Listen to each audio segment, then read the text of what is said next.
Orang yang mengatakan bahwa semua agama itu sama atau benar karena sama-sama mengajarkan kebaikan dan kebenaran, dia akan terjebak dengan perkataannya sendiri. Karena dengan mengatakan bahwa semua agama itu benar, ia telah menganggap bahwa semua agama buatan manusia atau membuatnya untuk menciptakan agama baru. Loh, kok bisa?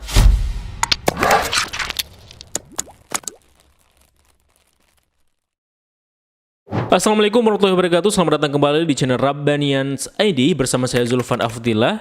Dan buat teman-teman, semoga sehat selalu di masa pandemi ini, dan yang sedang mencari nafkah, semoga rezekinya lancar. Salah satu cara agar imun kita tetap terjaga di kondisi yang seperti ini adalah dengan mengkonsumsi racikan alami dari lebah, yakni propolis dari propolisku. Propolis berbeda dengan madu, teman-teman. Jika madu itu yang kuningnya, maka propolis zat putihnya. Nah, rasakan segudang manfaat propolisku, atau jika teman-teman mau sekalian menambah usaha rezeki untuk berjualan saat kondisi yang seperti ini, langsung saja klik link WhatsApp di deskripsi video di bawah ini.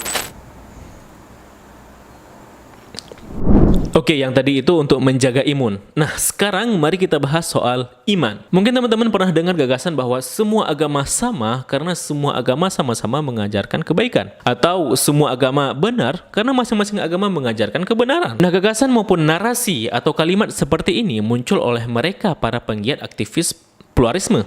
Hal ini terjadi karena respon terhadap fenomena sosial keagamaan di Indonesia yang sangat majemuk dan terkadang kerap kali menimbulkan konflik. Ya, ini umumnya terjadi karena sikap kebanggaan berlebih atas latar belakangnya, baik itu sukunya, rasnya, hingga juga pun agamanya. Dampaknya akhirnya menciptakan sikap diskriminasi dan kebencian, bahkan kekerasan terhadap golongan lain. Nah, narasi yang begitu memang kelihatannya begitu menenangkan bahwa semua agama sama, semua agama benar, sebagai penengah atas konflik kemajemukan yang kita hadapi.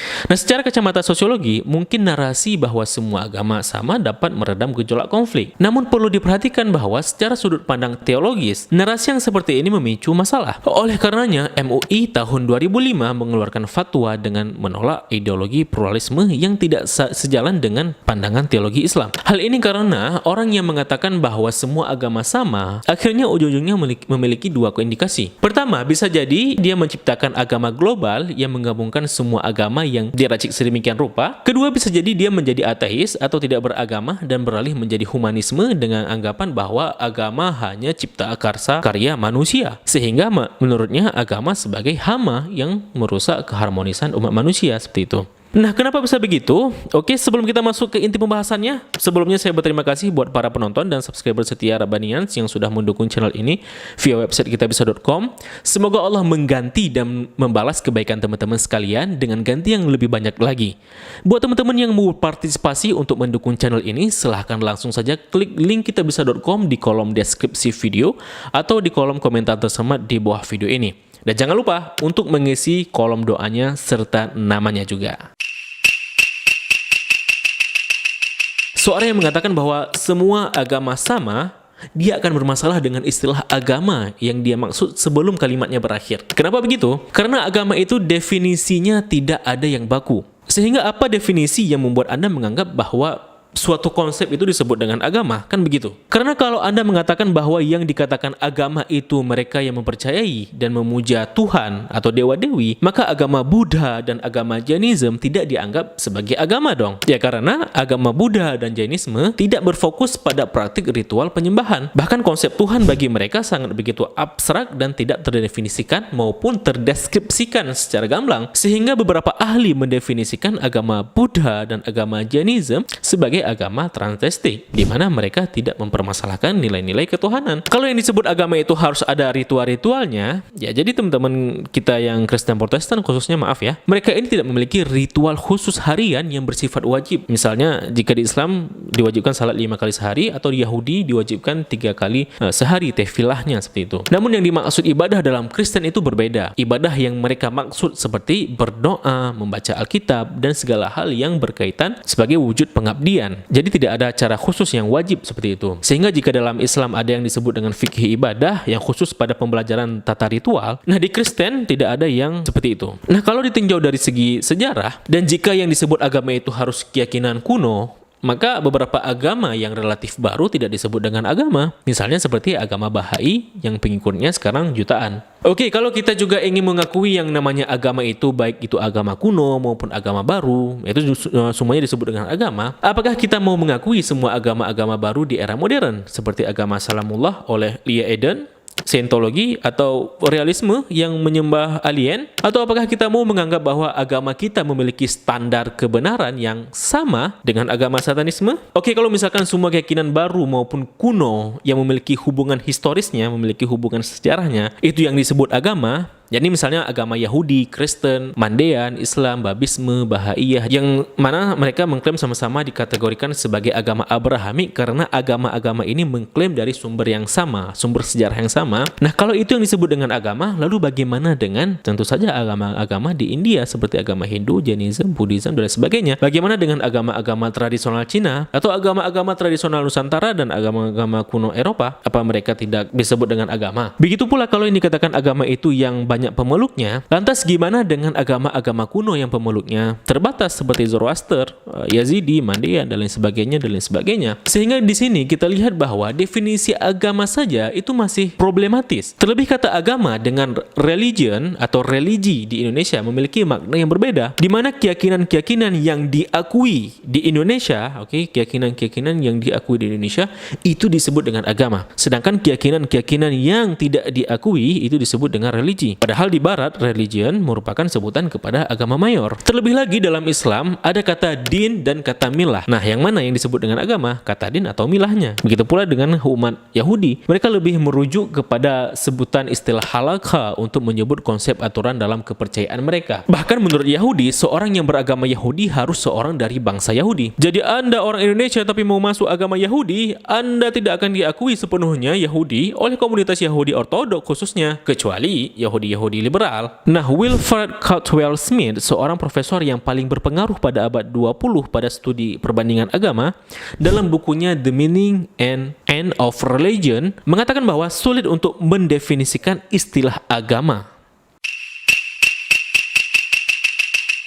Nah, tadi baru problematika dan definisi agama. Belum lagi permasalahan kata benarnya, bahwa semua agama benar karena sama-sama mengajarkan kebenaran dan kebaikan, seperti itu. Karena kalau berbicara mengenai kebenaran, maka kita akan bergelut dengan filsafat kebenaran. Tapi ginilah, nggak perlu kita masuk ke filsafat kebenaran, karena dalam agama secara umum memandang sesuatu yang benar itu secara relatif, dan semua agama mengklaim kebenaran secara absolut dan mutlak. Oke, kita nggak usah bahas soal kebenaran wahyu, kebenaran Tuhan, kebenaran kiamat, dan lain sebagainya yang jurang pemisahnya sangat luas. Kita bahas saja suatu konsep yang standar kebenarannya dapat diterima oleh semua agama. Misalnya, moralitas. Karena semua agama tentu menolak perilaku tidak bermoral, dan semua agama mengklaim sebagai sistem yang mengatur moral manusia. Oke, kita sepakat bahwa semua agama mengajarkan moral. Namun di sini muncul lagi permasalahan bahwa tidak semua keyakinan memegang nilai dan standar moral yang sama. Misalkan nih teman-teman, dalam agama Hindu, Buddha, dan Jainism itu mereka memahami nilai moral sebagai bentuk dharma. Nah, salah satu konsep moral yang mereka pegang adalah ahimsa, yakni melarang kekerasan khususnya terhadap hewan. Nah, kalau begitu tentu agama Yahudi, Kristen, dan Islam itu akan bertentangan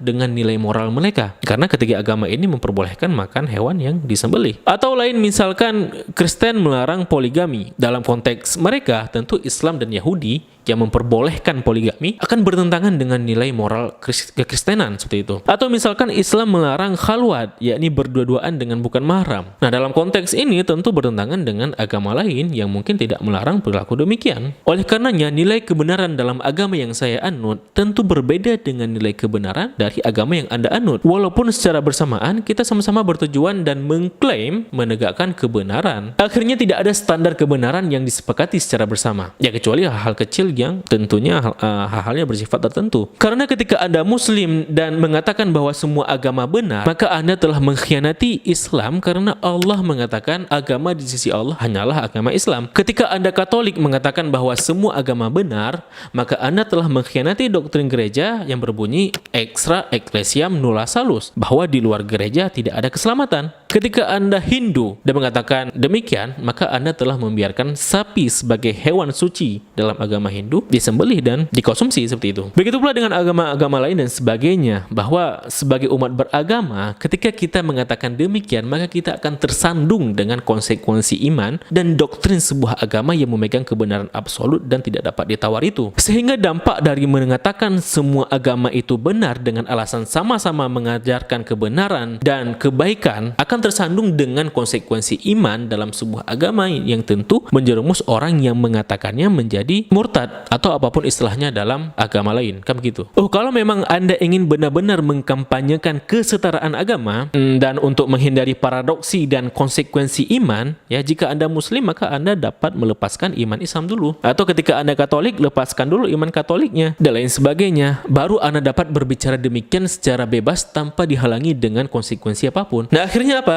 Sekarang Anda sudah ateis, sekarang Anda sudah murtad. Bukan karena agama yang mengatakan Anda murtad, melainkan karena secara logika, kausalitas, dan filsafat memaksa Anda untuk tidak beragama ketika mengatakan semua agama sama, demi menghindari konsekuensi iman yang membuat narasi Anda menjadi paradok. Dan ternyata teman-teman, narasi-narasi yang seperti ini akhirnya apa? Akhirnya memaksa kita untuk menjadi ateis. Oleh karenanya, ketika kita menganggap agama itu sebagai kebenaran, namun secara bersamaan kita mengatakan semua agama itu sama saja mengatakan bahwa tidak ada satupun sistem kepercayaan ini yang dapat menjadi agama, karena definisi agama masih problematis dan standar kebenaran masih diperdebatkan, dilematis. Nah, akhirnya jadilah Anda sekarang ateis agnostik. Tapi kan orang-orang ateis agnostik pada dasarnya tidak lagi memandang agama sebagai kebenaran, melainkan sebagai ciptaan manusia belaka. Alasan kenapa mereka ateis kan karena tidak meyakini adanya konsep agama, karena bagi mereka agama itu buatan manusia. Jadi sehingga bubarlah semua agama, karena agama menurutnya sebagai ciptaan manusia belaka, tidak ada lagi kebenaran absolut darinya, kan begitu.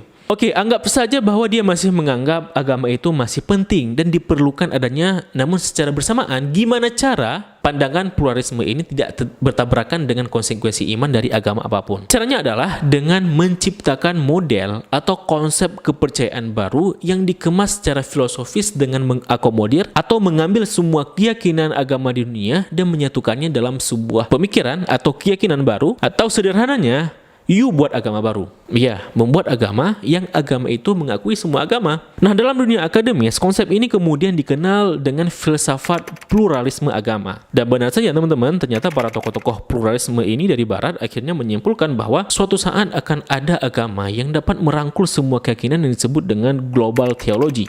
Nah, jika di barat ada paham pluralisme agama, maka jangan heran, ya jangan kaget jika dalam tubuh khazanah Islam juga ada yang serupa disebut dengan ajaran Wahdatul Adyan. Wahdatul artinya persatuan dan adyan bentuk jamak dari kata din yang artinya agama-agama.